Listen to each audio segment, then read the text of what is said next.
want to tell you about three founders. First founder moved to Vietnam to escape China tariffs, lost 34K in year one, almost lost the business. Second founder moved production to Mexico for speed, ended up paying 28K in emergency air freight because the factory couldn't hit the timeline. Third founder moved 30% of the production to India, cut tariff exposure, maintained quality, added 380K margin over 2 years. Same strategy, three completely different outcomes, and the difference between them is not luck. It's not the country they chose, it's not even the factory, it's whether they made the decision with math or with fear. Right now, with tariffs at record levels, the Middle East still disrupting global freight, and every DTC conference telling you to diversify your supply chain, there is enormous pressure to make a move. And I have watched founder after founder make that move badly. In this video, I'm going to show you exactly what went wrong for the ones who lost money, exactly what went right for the one who didn't, and the framework to know before you spend a dollar whether China plus one is the right for your business. Stay with me through the end because the case study I'm saving for last is the one that will actually change how you think about this. I'm Lyra, 17 years in supply chain, enterprise, and DTC. Last month on this channel, we spent 4 weeks on hidden margin killers, tariffs, being weight, DPL fees, packaging, the hidden cost inside the existing operations. This month, we are going upstream because once you cleaned up your cost structure, the next question most founders are asking right now is, should I be sourcing somewhere else entirely? And it's not a simple yes or no. It is a math problem disguised as a strategy question. Over the next 4 weeks, I'm going to take you through the full sourcing decision framework. This week, the China plus one reality check.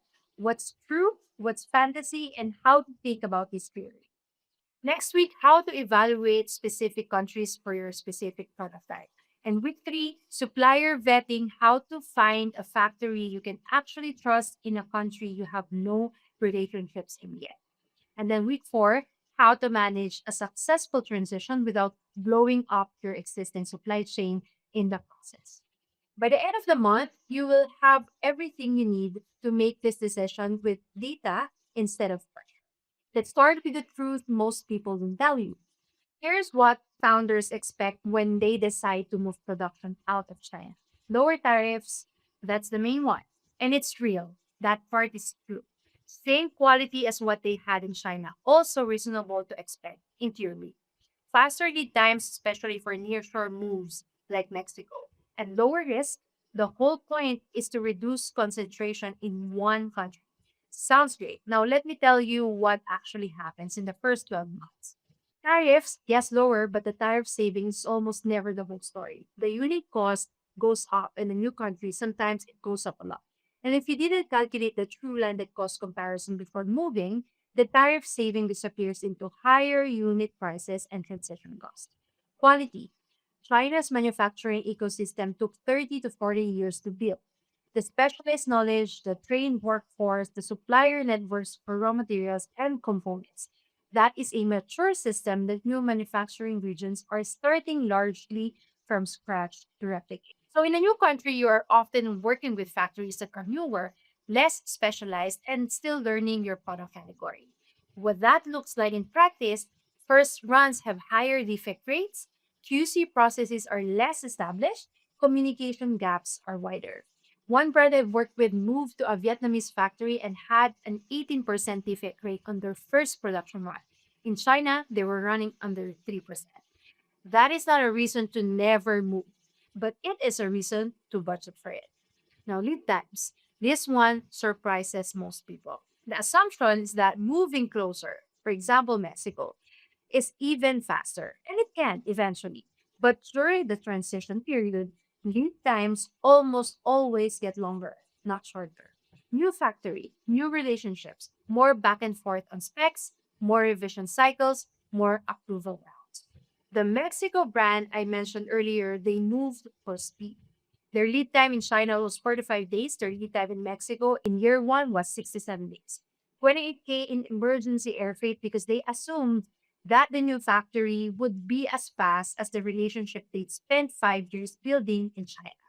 Here's the thing nobody says out loud: China is not expensive because it's inefficient. China is dominant because it built the most complete, most integrated, most specialized manufacturing ecosystem in the world. Raw materials, components, tooling, specialized labor, logistics, infrastructure. It's all there. It's all connected. It all works. When you move to a new country, you are not just changing a factory. You are starting over in an ecosystem that doesn't have the 40 years of supply chain infrastructure underneath it yet. That is not a reason to stay in China forever, but it is a reason to go in with a very different expectations than what the conference presentation suggests. So does it mean China plus one doesn't work? No, it absolutely works, but only when you're doing it for the right reasons. So let me separate this clearly. There are right reasons to diversify, and there are wrong reasons. And the difference between them is almost always data versus emotion. Wrong reasons and why they burn you. Fear from headlines. Tariffs go up, geopolitical tension increases, someone posts on LinkedIn that China is too risky, you panic and start looking for alternatives. Fear is not a sourcing strategy. Fear makes you move fast. Moving fast in supply chain without data is how you end up spending 34K to learn a lesson you could have learned for free. Peer pressure from competitors.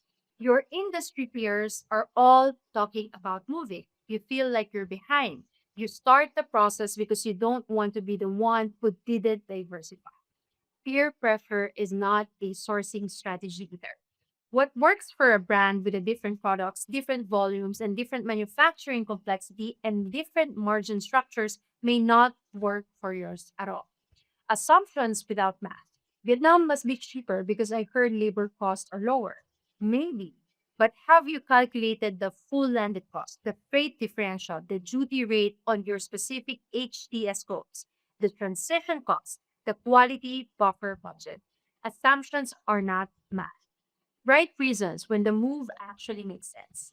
Tariff arbitrage when the math genuinely works. This is real. If your product faces a 30% or higher tariff from China and you can source from a country with a 5% or zero rate, and the unit cost differential plus transition cost is less than the tariff savings over 3 years, that is a legitimate business case. But you have to do the math, specifically for your product, for your volume, for your timeline. Geopolitical risk concentration, when your dependence is genuinely existential. If 100% of your production is in one country and one factory, and a disruption to that single point would shut your business down, that's a real risk worth paying to reduce. The keyword there is existential, not uncomfortable, not expensive, but existential. Lead time optimization, when proximity actually serves a real problem. If you're in US, sell seasonally and need to reorder based on real demand signals, a Mexican or Central American factory with a 3 week lead time versus a Chinese factory with a 12-week lead times can generally change your inventory economics. But only if your product can actually be made there at a quality level you can sell. Here is the filter I run every time a founder asks me about this. Can you show me the math? Not the narrative, not the fear, not the plan, the math. Unit cost in new country through landed cost comparison, transition budget, quality buffer, timeline. If you can show me that math and the new country wins, move. If you cannot show me that math yet, do the math before you move because the founders who lost money did not have bad ideas. They had incomplete math. Let me show you how to build the true cost comparison correctly because this is where most sourcing decisions go wrong. Founders compare unit price. China 8 per unit, Vietnam 6.5 per unit. Vietnam looks cheaper, decisions made. That is not a comparison. Unit price is one number in a model that has 8 numbers in it. Let me build this for a real product. Apparel item. Currently sourced from China, $8 factory price, 50K units per year. China, the true landed cost. Cost element for factory price is $8. Inbound freight is 1.2. Duty is 2.4. Customs and brokerage is 2.25. Inspection is 0.15. Quality buffer is 0.16. China landed cost is 12.16. Now Vietnam. Vietnam year one, true landed cost. Cost element per unit factory price is 6.5. Inbound freight 1.45. Duty is 12%, 0.78. Customs and brokerage 0.30. Inspection 0.35. Quality buffer 0.78. Vietnam year one landed cost is 10.16. Vietnam wins by $2 per unit. Times 50K units, that's 100K saving annually, but we are not done. Transition cost year one only. Tooling in new factory is 18K. Sample and development rounds 6,500. Travel or agent cost 8,000. Expedited freight during the transition 12K. Management time, this is real even if it's hard to quantify, conservatively 15K. Total transition cost is 59,500. Year one net savings after transition is 100K minus 59,500 equals 40,500. Year two onwards with quality improving and transition cost 100K per year. That's a real business case. That math works. Now, run the same model at 8,000 units per year instead of 50K. Year one savings 16K, transition cost still approximately 59,500. Year one net negative 43,500. Year two 16,000 savings. Break even year four. Is that worth it? Maybe. If your volume is growing and you want the infrastructure in place, maybe not if you're in survival mode right. This is why I say unit price is 40% of the story. The math changes completely depending on your volume, your product complexity, your quality risk tolerance, and your tagline. Do this model before you make any decision. And I will tell you right now, most of the founders who lost money on this did not do this model. Which brings me to the part I promised you at the beginning. The three founders. I told you at the start of this video about the three founders. Let me take you through each one because the pattern matters.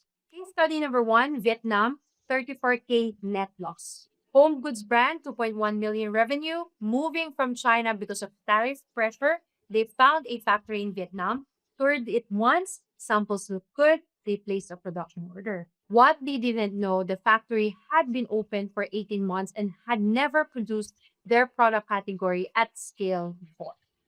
First production run, 18% defect rate. They had to rework 4,200 units at 3.8 per unit in rework cost. That's 15,960. They had to hold the shipment while rework happened. They ran out of stock, lost 22K in sales from stock out. They paid their China factory to do an emergency run to cover 11K in rush, premium, and air freight. Net loss year one is 34K on top of all the transition costs. Did they eventually make Vietnam work? Yes. By year three, it was running well, but they expected new to work like mature. It doesn't. The lesson, budget 18 to 24 months and a dedicated quality buffer before a new factory performs at your existing standard. Manage your expectations. Case study number two, Mexico, 23K air freight. So seasonal apparel brand moved to Mexico for speed. The pitch, 3 weeks lead time instead of 14 weeks. React to demand, reduce overstock. The reality in year one, the factory consistently ran 2 to 3 weeks late. Their peak season order, due October 1st, arrived October 22nd.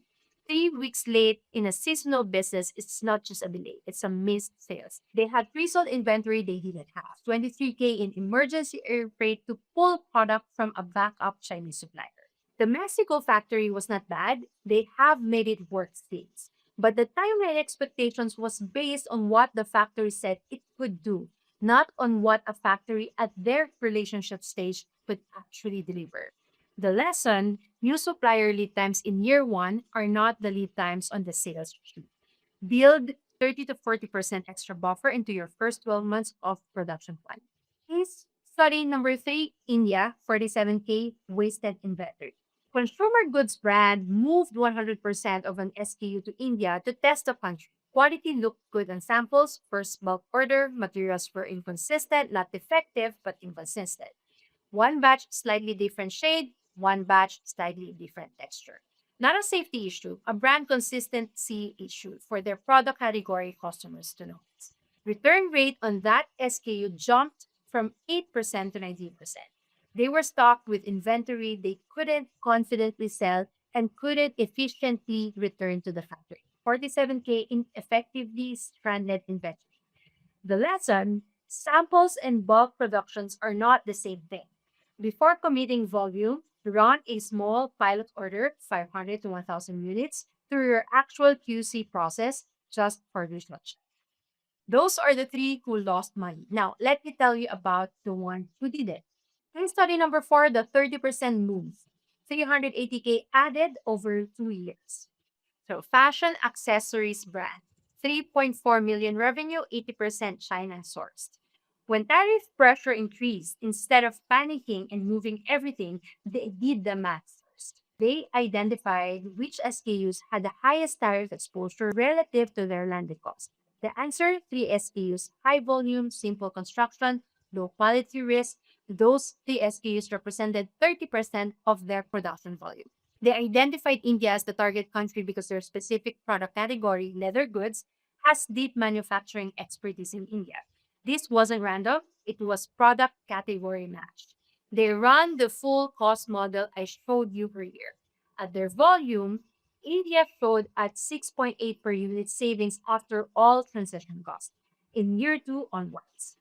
They built a transition plan, 18 months dedicated QC budget of 18K, two factory visits, 500 unit pilot before full order. Year one, break even after transition cost. Year two, 190K net savings. Year three, 190K net savings. Total over 2 years is 380K added back to margin. And their China relationships still intact, still running on remaining 7% of production. They diversified without blowing anything up. So now, do you see the difference? It's not the country. All four brands used Asia or nearshore manufacturing. It is not the strategy. All four were trying to diversify. The difference is that the fourth brand made the decision at SKU level, not company level. Match the country to the product category, did the math before committing, budgeted for the learning curve, kept the existing supply chain running while the new one proved itself. That is not a different strategy. That is the same strategy executed with data instead of faith. Now, let me close with a framework in one place. Before you move any production out of China or anywhere, run this checklist. Number one, what is the right reason driving this? Direct math, genuine risk concentration, or lead time economics, not fear or peer pressure. Two, have you built the true landed comparison? All eight cost elements for your actual volume, not an assumption. Three, have you matched the country to the product category? Where is the manufacturing expertise for what you specifically sell? Four, have you budgeted for the transition? Tooling, samples, QC, travel, management time, and the learning curve. Five, are you moving a piece of your production or all of it? Never cut your China relationships before the new one is proven. Never. If you can answer yes to all five, move. If you cannot, do the work first. Next week on this channel, I'm going to go country by country: Vietnam, India, Mexico, Bangladesh. Each one, what product categories it's actually good for, what the realistic cost differential looks like, what the quality risk profile is, and how long the ramp up realistically takes. Because move to Vietnam means something very different for an apparel brand than it does for an electronics accessories brand. And if you're going to make this decision, you need country specific data, not general advice. Subscribe so you don't miss it. 2 days before you go, first unbox weekly, my newsletter. This week's issue connects directly to what we've covered today: how the Red Sea situation and the possible resumption of some Suez Canal transits is changing the freight rate calculation between China and alternative sourcing countries. Because the cost model we've built to date assumes current freight rates, and those rates are moving. If you're making sourcing decisions right now, you need to understand how freight rates factor into the true cost comparison and what might change in the next 6 months given this situation. Link in the description, free, worth your Sunday market. Second, if you missed last month's Hidden Margin Killer series, the link is in the description because before you make sourcing a change, you need to know your real margin. Most brands discover through that audit that they have more room inside their existing supply chain than they thought. And that changes the urgency of the China plus one decision entirely. The brands that get this right are not the ones who move fastest, they are the ones who move smartest, with math, with plan, and with their eyes open about what the first 18 months actually look like. Leave a comment. Are you currently exploring a China plus one move? What country and what's stopping? See you next week.